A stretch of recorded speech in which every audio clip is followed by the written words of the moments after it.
Olá a todos, meu nome é Cristiano, é sempre um prazer estarmos aqui conversando com vocês, falando um pouquinho sobre a doutrina espírita, dessa vez num ambiente virtual, né? Essa situação super grave da pandemia, né? Tem obrigado a gente a trabalhar de uma forma diferente, mas graças a Deus estamos aqui, estamos com saúde. E hoje vamos falar um pouquinho sobre a casa espírita, sobre o que representa a casa espírita, a importância da casa espírita, mas antes da gente começar a falar sobre isso, vamos fazer uma precezinha para poder nos harmonizarmos.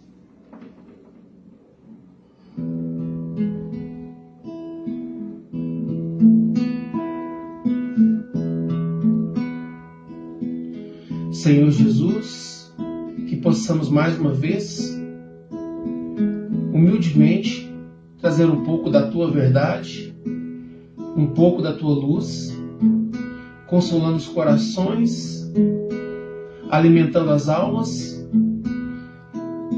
podendo contribuir com os teus planos para a terra, com os teus planos para a humanidade. Senhor, que possa proteger todos aqueles que estão em sofrimento, no momento tão difícil que temos passado como planeta, que possa dar força às famílias, àqueles que estão nos hospitais, aqueles que têm inspirado coragem a toda a humanidade. Obrigado, Senhor, porque nos dá a misericórdia da vida, nos dá a oportunidade de estar aqui, bem e com saúde. Que assim seja.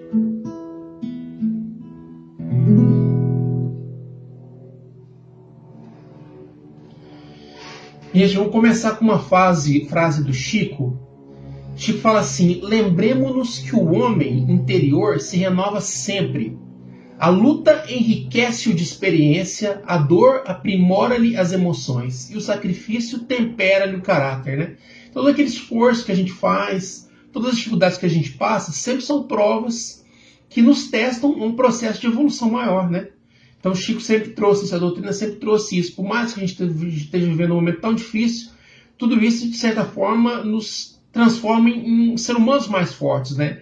Em seres mais humanos, né? Mais próximos àquele modelo de Jesus, de caridade, de benevolência, porque a dor, ela sempre mexe com a gente, né? Normalmente a dor chacoleja a gente, as dificuldades, para que a gente possa refletir sobre a nossa conduta.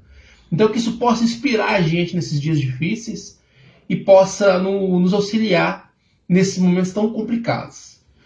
Então vamos fazer uma canção que mostra um pouco dessa conexão entre o plano astral, o plano espiritual e o plano físico no processo de uma casa espírita. Chama-se Quanta Luz, é uma canção muito linda.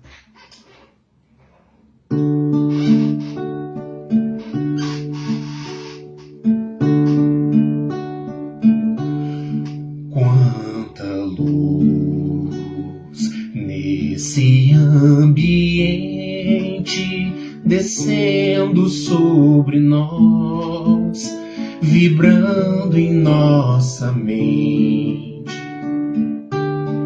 Quanta luz, quando assim em prece, como a alma cresce aos olhos de Jesus. Quanta luz, quando em oração a voz do Mestre fala ao nosso coração. Quanta luz descendo sobre nós.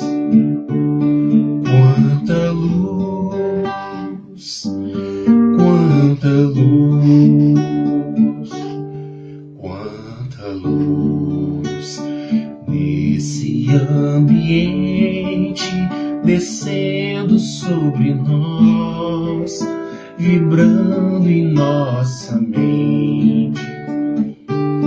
Quanta luz, quando assim prece, como a alma cresce aos olhos de Jesus.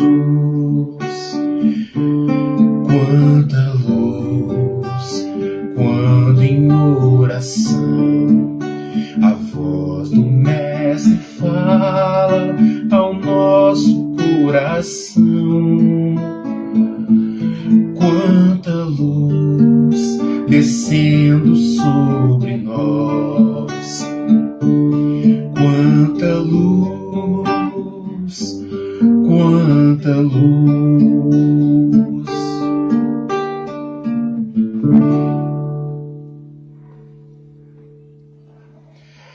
Queridos, assim, Sueli Caldas Schubert define a casa espírita: templo, lar, hospital, oficina, escola. O centro espírita reúne tudo isso, sendo essencialmente o ponto de encontro de almas que anelam por respostas, que buscam a paz e que despertaram para a necessidade de se renovarem anteriormente sob as luzes do Consolador prometido por Jesus. Então, a casa espírita reúne tudo isso, né? É um local onde as pessoas vão para se comungar, para ter um momento de calma, de tranquilidade, ou para buscar um estudo, para buscar respostas para a vida, para os seus problemas, né? Lembrando que a doutrina espírita tem um aspecto filosófico, científico muito interessante, né? Então, à medida que a gente vai tendo um contato com algumas obras, como a Gênese, por exemplo, a gente vai desconstruindo alguns mitos que a gente tinha anteriormente, algumas dúvidas que às vezes muitos de nós trazemos até de outras religiões, né? Como por exemplo a questão do inferno, e vamos vendo que é uma outra realidade, né? Algumas respostas que a gente não tinha vão surgindo. Eu até sempre brinco que o Espiritismo não tem todas as respostas, ninguém tem, mas ele tem boas respostas para algumas das nossas perguntas, algumas das nossas dúvidas. Então, de certa forma, o Centro Espírita conglomera tudo isso. Sem falar em todo o trabalho que a gente vai tocar aqui hoje na palestra assistencial, que é conduzido não só na doutrina espírita, como em várias religiões, né, e por vários grupos, ONGs, como também aquele trabalho ligado à mediunidade, né, de forma mais direta, através dos círculos de desobsessão, de trabalho mediúnico que as casas têm. Então, é uma atividade muito interessante, são milhares de casas espíritas no Brasil e no mundo que desenvolvem esse tipo de atividade. A gente tem aí alguns milhões de pessoas que comungam dessa crença, sejam espíritas ou simpatizantes. Então é uma atividade importante que a doutrina espírita presta no auxílio a esse processo de regeneração, de construção da humanidade. Então a gente tem que entender a casa espírita como uma estrutura física, mas também uma estrutura que transcende as paredes, né? Então tem o físico e o extrafísico, que trabalham concomitantemente. Então, quando a gente chega numa casa espírita e tem ali o salão de palestra, há uma equipe espiritual que já trabalhou ali na purificação espiritual daquele ambiente, naquele trabalho fluídico para que aquele ambiente esteja da forma adequada para receber as pessoas, os espíritos que vão ser atendidos ali. Então, ao mesmo tempo que está havendo um trabalho no campo físico, é feito um trabalho também no campo espiritual. E os médios sempre relatam isso, né? A gente sempre tem os médios que vêm pontuar e vêm trazer como acontece esse trabalho do ponto de vista do plano espiritual, né? O Eurípides Barçanufo, por exemplo, um médium mineiro que fez um trabalho maravilhoso na região de Sacramento, ele vem falar, por exemplo, ele vem citar a existência, por exemplo, de um hospital chamado Hospital Espírita Esperança, que é um hospital dedicado a atendimento a espíritas que falharam no plano físico e precisam receber um apoio no plano espiritual, né? Eu tenho certeza que quando eu desencarnar eu vou ressuscitar. Hospital Espírita Esperança. Isso é relatado nas obras que registram da Alzira Bessa, lá de Sacramento. As várias obras que ela fala sobre a vida do Eurípides, ela relata essa história do hospital. Como, por exemplo, ele falava também, Eurípides, do educandário, chamando educandário Allan Kardec, que é um modelo de instituição que inspirou Eurípides Barçanufo a montar o Colégio Espírita em Sacramento, que já existia no plano espiritual. Então, de certa forma, que essas duas realidades se comungam, a realidade física e a realidade espiritual, né? Do ponto de vista, assim, claramente prático, uma casa espírita é uma associação, muitas vezes, né? Uma associação como pessoa jurídica. Então, ela tem ali uma Assembleia Geral, que se reúne a cada 1 ou 2 vezes por ano, normalmente, para discutir questões de vários cunhos dentro da casa espírita, uma diretoria que é eleita, né, composta pelo presidente, pelo vice, um secretário, um tesoureiro, cada um com suas funções. Há um conselho fiscal, responsável por fiscalizar as contas, né, e uma série de voluntários que desenvolvem atividades, seja junto à evangelização, atividade de recepção na casa espírita, várias atividades mediúnicas que são desenvolvidas, como por exemplo na sala do passe, nos grupos mediúnicos, né? Os bazar, por exemplo, livraria que uma casa espírita tem. Então, de forma mais prática, é assim que funciona uma casa espírita. É como se fosse uma ONG, né? Uma ONG, uma organização, uma associação, juridicamente, normalmente, dedicada à causa religiosa, à causa social. Vamos falar da reunião pública. Toda casa espírita tem normalmente aquele espaço de reunião pública, né? Ali, vamos dizer assim, é um dos corações pulsantes da casa espírita, né? Ali que as pessoas são recebidas, elas têm o primeiro contato, muitas vezes com o movimento espírita, vão ter o contato ali na frente. Ali que os palestrantes vão poder falar sobre temas específicos, né? Vão poder explanar um pouco sobre temas da doutrina espírita, sobre temas do universo, que de alguma forma transitam indiretamente pela doutrina espírita, como um aborto, por exemplo. Então, a gente vai ter aí, numa reunião pública, aquele momento, vamos dizer assim, um espaço-chave, o coração da casa espírita ali na reunião pública. Mas que não necessariamente é obrigatório. Há casas que não tem a reunião pública, tem só grupos de estudo. Não há problema em relação a isso. Não vejo, né, desde que ela respeite a dinâmica do movimento espírita, faça um estudo sério, um estudo bem construído.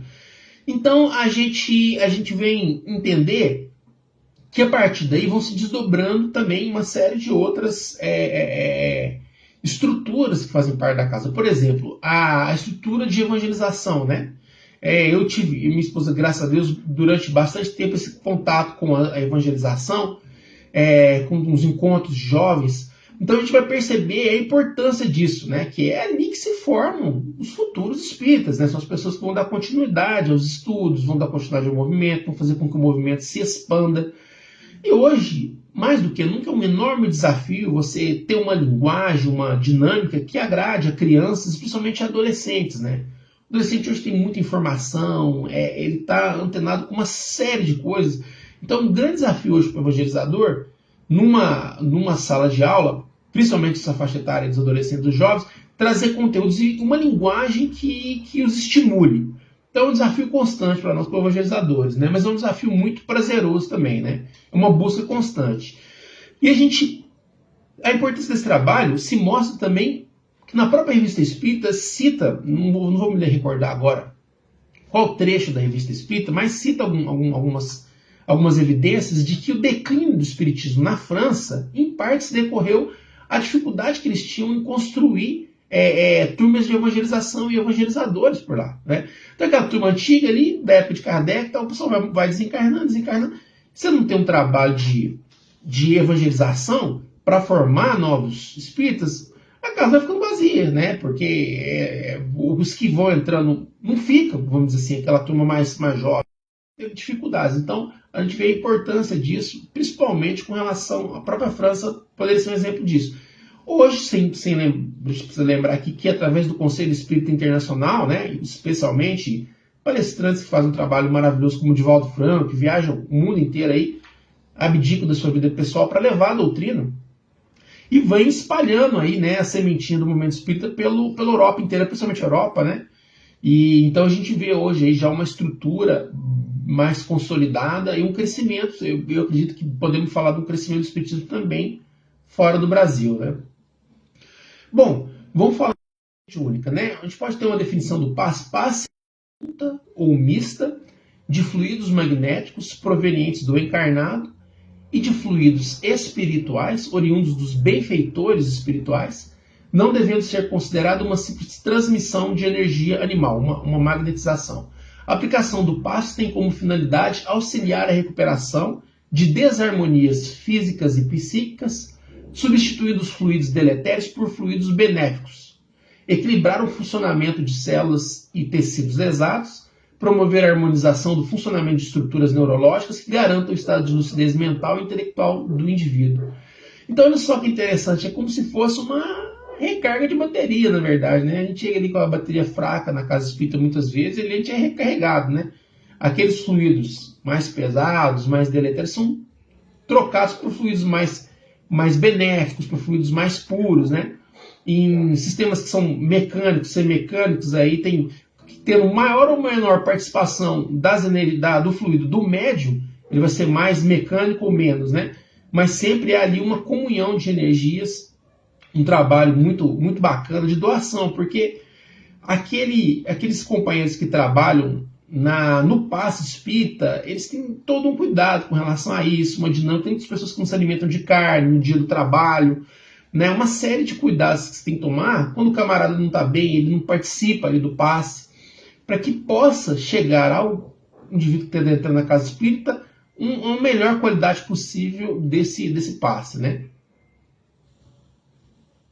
Bom, as reuniões mediúnicas, que são reuniões privativas, com uma periodicidade normalmente uma vez por semana, no mesmo horário, no mesmo local, que atendem a uma disciplina muito importante, né?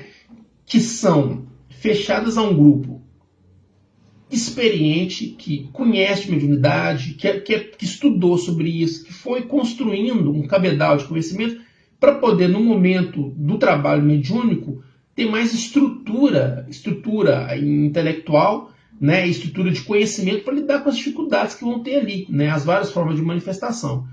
Então, nós vamos ter expressões, por exemplo, de mediunidade através da psicofonia, seria a fala, através da psicografia, através da vidência, da audiência, né? Além de toda uma equipe de apoio que vai trabalhar as radiações, a prece, o passe, essa equipe de apoio que acompanha também o trabalho na reunião mediúnica, né? Então é ali que há uma série de comunicações, né? A gente precisa lembrar, por exemplo, o Chico Xavier, como fazia isso. Chico Xavier psicografou mais de 10 mil cartas para pessoas que vinham atrás de mensagens, de algum tipo de informação sobre seus entes queridos que tinham desencarnado. Mais de 10 mil, né? Além de mais de 400 livros. Até hoje tem casas que ainda fazem esse trabalho. A pessoa numa situação de desespero, dificuldade, lá em Uberaba, na minha cidade, tem gente que faz esse trabalho.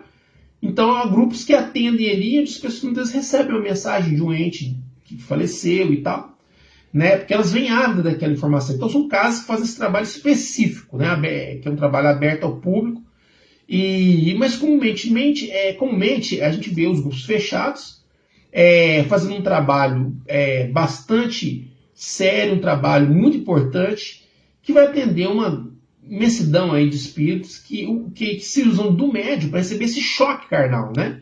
A espiritualidade usa do médium para que ele tenha essa experiência na carne, de aquilo de certa forma, né, em contato de novo com aquela experiência com o médium, no processo físico, ele possa se despertar para algum processo, né? Aí tem o atendimento fraterno, que é esse trabalho de alguma forma, um acolhimento mais profundo que é feito da pessoa que procura a casa espírita com alguma dificuldade particular, importante, um problema de saúde grave, um problema de convívio, seja o que for, né, na esfera física, na esfera psicológica. O atendimento fraterno vai fazer esse trabalho de acolhimento, de sistematicamente ouvir aquela pessoa e cuidar daquela pessoa. Não é uma psicoterapia, de forma alguma, isso não é o objetivo. Mas é de ter um primeiro acolhimento daquela pessoa, que vem no sentimento muitas vezes, de aflição, desespero. É muito interessante o trabalho que é feito no atendimento fraterno. E é o que vem ajudar a gente num momento de maior dificuldade. É uma equipe também preparada, que faz todo um trabalho de preparação para poder chegar lá e atender as pessoas. É um horário marcado, né? Normalmente, quando está tendo passe ali, normalmente, quando está tendo a palestra pública, as pessoas são atendidas ali no atendimento fraterno. Muitas casas trabalham assim, que eu tenho um trabalho bastante importante também. Vamos falar da assistência e promoção social espírita. Então, muitas casas trabalham esse processo de assistência, né? Várias casas têm N atividades que são feitas no sentido de promover o bem-estar de populações, de crianças, de pessoas que têm uma situação financeira difícil, né? Então a gente vê bastante comum essas casas espíritas, assim como em outras religiões, né? A gente atendendo a N comunidades e fazendo esse trabalho de assistência para aqueles que são mais necessitados. A gente lembra da questão número 866 do Livro dos Espíritos, que fala assim: qual o verdadeiro sentido da palavra caridade? Como entendia Jesus? Resposta: benevolência para com todos, indulgência para as imperfeições dos outros e perdão das ofensas. Bonita, né? E por fim, a gente gostaria de dizer que a gente gostaria de lembrar que, por exemplo, o livro Boa Nova fala da experiência de Maria de Nazaré e João.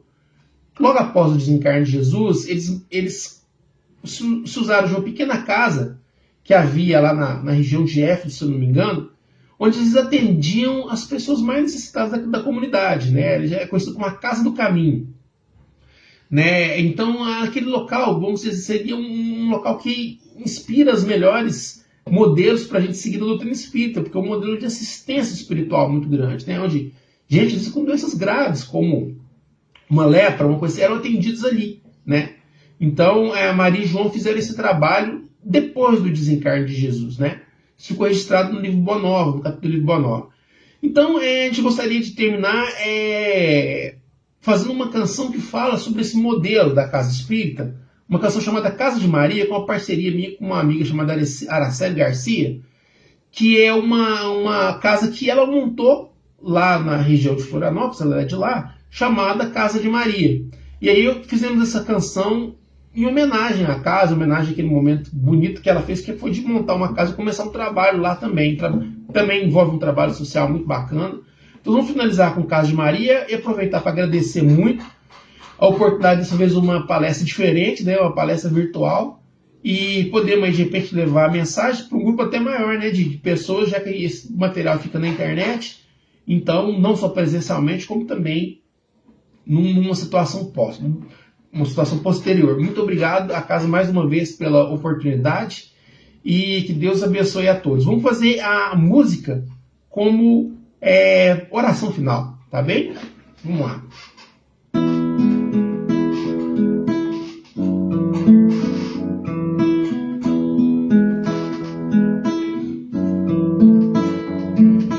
Pedra sobre pedra ela se formou, a casa de Maria se prontificou. Lá no alto da colina uma luz resplandeceu. É a luz da Mãe Divina que seus braços ofereceu. Lai, laraia, lairararaia, raia. Para todo aquele que ali chegar, com lindo sorriso ela vai estar, com carinho e o amor ali vai frutificar, para sempre o bem servir, sem nada se esperar. Lai, laraia, raierararaia, laia. E ela para sempre ali estará, com os braços abertos ali esperar. Lá no alto da colina uma luz resplandeceu. É a luz da Mãe Divina que seus braços estendeu. Daí, laraia, raierararaia, raia, iraia, laraia.